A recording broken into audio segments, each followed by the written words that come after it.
5, eu vim de Raul Soares, uma pequena cidade do interior da Zona da Mata, para Belo Horizonte.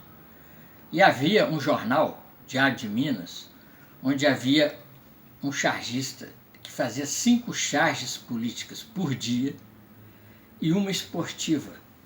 O nome dele é Enfio. E era o maior sucesso. E ele fazia charges focalizando as passeatas que estavam acontecendo. E ele colocou a opinião pública, a população, contra a repressão a favor dos estudantes com as charges dele. A população chegava a jogar saco de água em cima dos PMs, saco de leite, ficava do lado dos estudantes. Isso antes de 68. E aí o Enfio fez todas as piadas que se falava do Castelo Branco, ridicularizando que ele não tinha pescoço, e todas as piadas que se contavam sobre Costa e Silva, sobre o analfabetismo do Costa e Silva, a burrice do Costa e Silva e tal.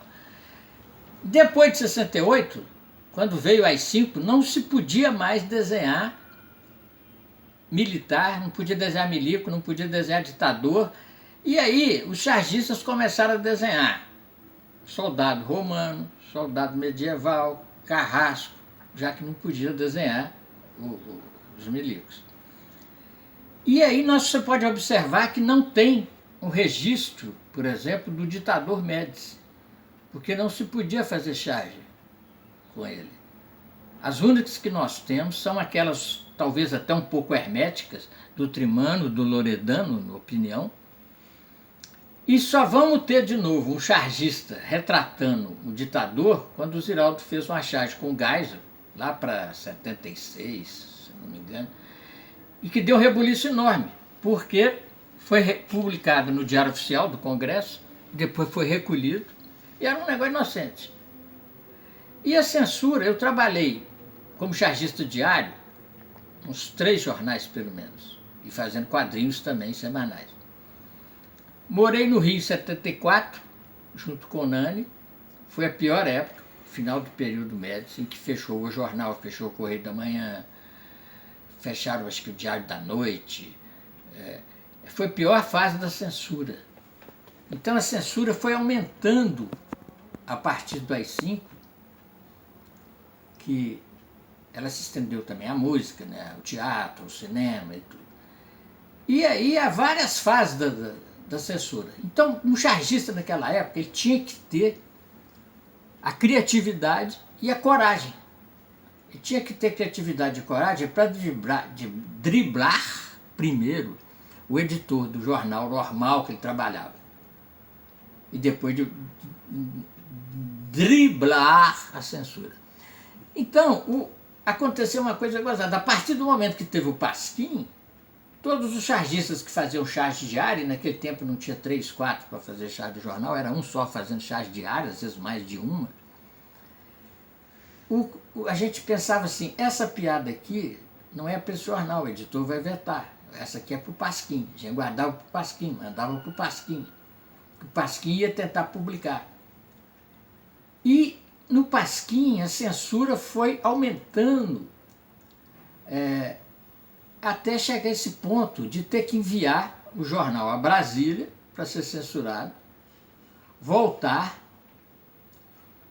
e aí ia um outro censor na hora na gráfica, e quando ele chegava na banca já tinha quase 10 dias das notícias que ele estava comentando. Isso, o jornal que vendia 120 mil exemplares caiu para 30 mil. E essa época, 74, que eu estava morando no Rio, eu comia só uma vez por dia, porque eu vivia com o dinheiro do Pasquim. A gente fazia 15 charges, mandava para o Pasquim. O Pasquim mandava 5 para a censura em Brasília. A censura cortava 3, o Pasquim publicava 1. E o Pasquim, mesmo na pior fase, sempre pagava. E aí foi que aconteceu um fato, que foi o símbolo da censura passou de ser da tesoura para ser o pincel atômico. Antes, a censura era feita no Rio pelo general que era pai da garota de Ipanema, que o Jaguar ia e levava umas bebidas na praia e tal. Passava, escrevia embaixo assim, vetado. De repente, quando a censura foi para Brasília, nós ficamos perplexos porque vieram originais, que você trabalhou muito, que demorou para desenhar, riscado com X de cima e embaixo, compilou. Estragou o original. O Milô chegou até a pensar em contratar o Adalto Lúcio Cardoso, grande advogado, para processar o Estado, porque tinha variado a propriedade, né, que era o desenho, depois desistiu. Aí o Pasquim instalou um xerox lá dentro, ou nós fazíamos a lápis, mandava para a censura, porque senão o desenho ia. E eu tenho alguns desenhos desses, quase todos os desenhos da época, temos esses desenhos riscados com pincel atômico, né, que tirou um troféu. E às vezes, por exemplo, a história minha do Pindorama, que foi publicada no Bicho, muito tempo depois, quando eu tentei publicá-la no Pasquim, o censor, ele censurou tem uma página final, que a caravela está chegando, ele riscou cada detalhe, você vê a fúria dele, ele riscou cada detalhe dos índios, dos balões, das caravelas, dos marinheiros.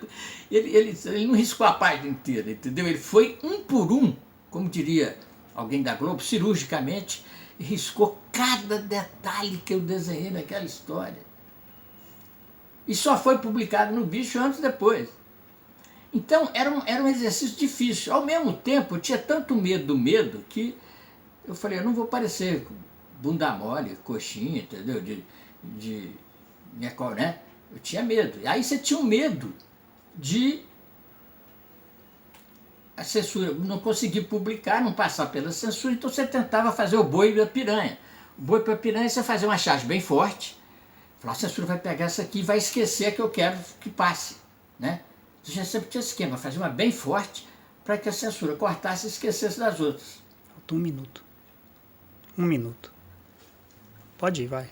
Aí acontece um fato gozado, porque na Folha, quando eu fui morar com a Enfio Grau em 79, a censura alcançou um novo patamar. A linha dura começou a botar bomba, queimar a banca, matar gente, ligar lá para casa ameaçando o Enfio, soltou uma lista com as pessoas que eles iriam matar, o CCC. A lista tinha, em primeiro lugar, Lula, Evaristo Arnes, Golbery, Enfio. Eram os primeiros da lista. Então você vê que é o samba do crioulo doido da linha dura. E aí, nesse período terrível, os atentados, aquela coisa toda, eu fiz uma charge com o Maluf, que era o governador biônico, com o Golbery, com o general Milton Tavares, famoso Caveirinha.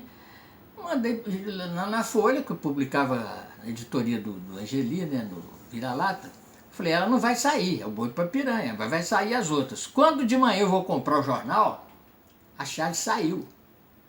Aí eu entrei em pânico, quer dizer, um novo tipo de medo. Você tinha medo de que não saísse, e aí tinha medo de que saísse. Aí eu pensei, inclusive, em voltar para o interior, porque fiquei com medo da polícia o dia inteiro, nem dormi de noite pensando o resultado daquela charge. E aí aconteceu também uma coisa gozada, que é o seguinte, aqui no Mordaz, o almanac que nós fizemos 3 números, no terceiro teríamos que ir até Brasília, igual o Pasquim, preferimos não continuar, porque você não podia colocar que estava sendo censurado. E o público queria falar, esse pessoal ficou fraco, né? Então preferimos terminar no terceiro número. Mas Ló, Aroeira, vários, uns 12 humoristas de texto, fizemos um Mordaz, uma página no Estado de Minas durante 1 ano e meio, fizemos 2 almanacs que vendiam mais do que o Pasquim. No lançamento vendemos 400 exemplares. Veio a censura, cortou a gente. Mas o Procópio, que tinha um texto belíssimo, escreveu assim, gozado.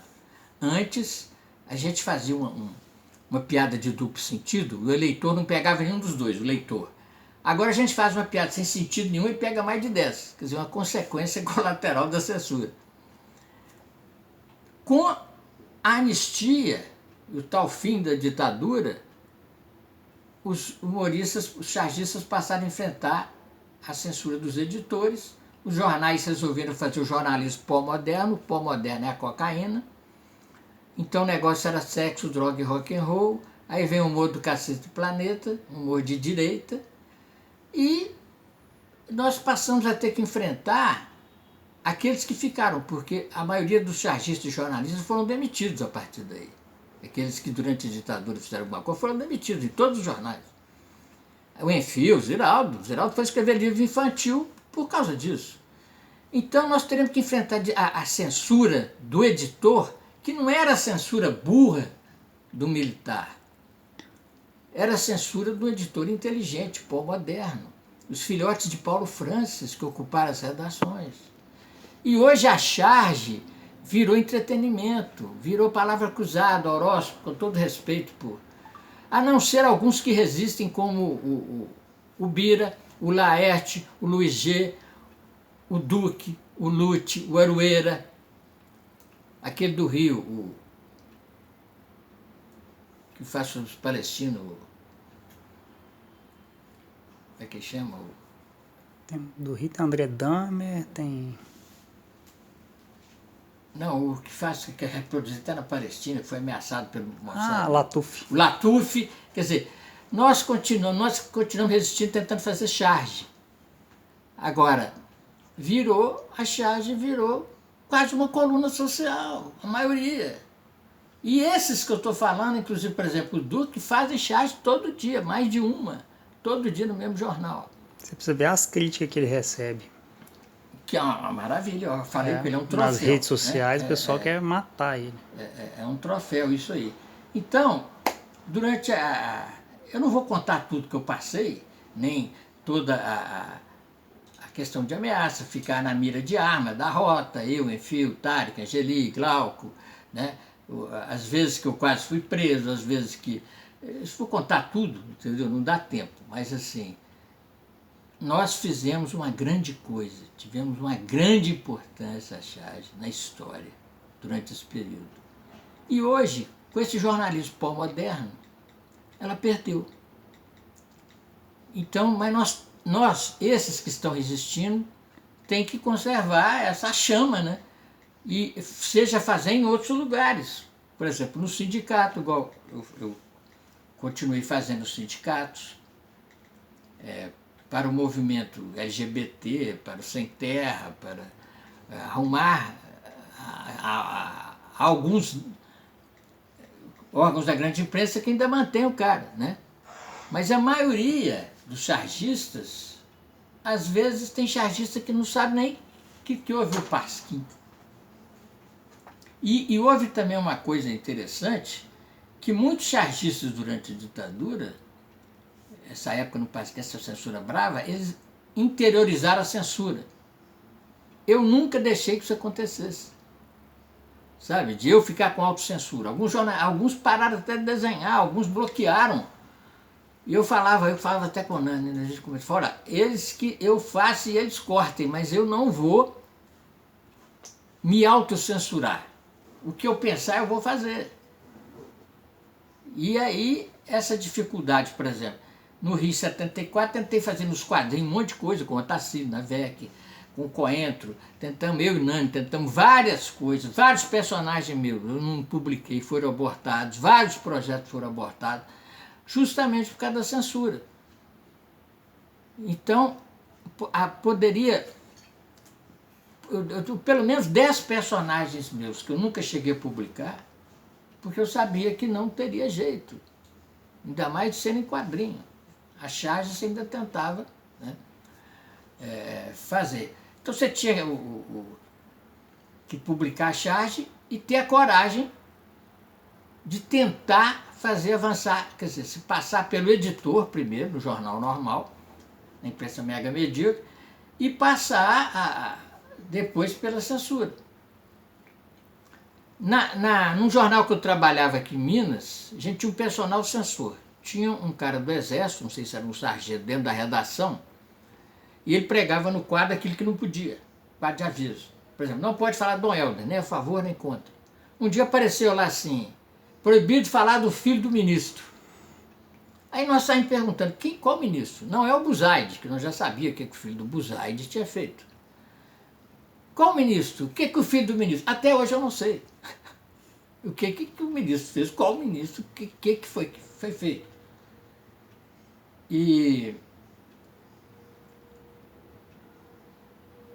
Ou seja, muita gente fala assim, era melhor na época da ditadura, isso incentivou a criatividade, vocês eram mais criativos, era melhor. Eu falo, não, é uma merda a ditadura, que cortou na música, no teatro e tudo. Melhor éramos nós na época da ditadura, porque nós fomos capazes de resistir a ela, inclusive através da charge. Falou? Falou. Ficou.